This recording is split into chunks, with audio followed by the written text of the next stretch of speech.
Hey, what's up guys? So in this video, we will see how to find MAC address on any iPhone. Now to do that, first of all, just open settings, then tap on Wi-Fi. Now just tap on the eye icon in front of the connected Wi-Fi. And from here, you will find the MAC address or the Wi-Fi address on your iPhone. Now, if you have enabled private Wi-Fi address on your iPhone, the MAC address or the Wi-Fi address will change for every Wi-Fi network you connect to. Now, to get your iPhone's own MAC address, just tap on private Wi-Fi address and select off. Now, just tap on allow tracking. Now, just go back.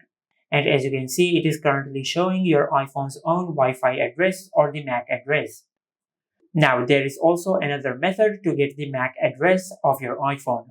For that, just go back to the main settings page, and in settings, just tap on general, then tap on about.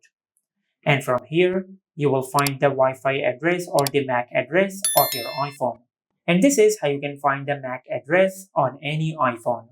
Make sure to like, comment, and subscribe. Thank you for watching.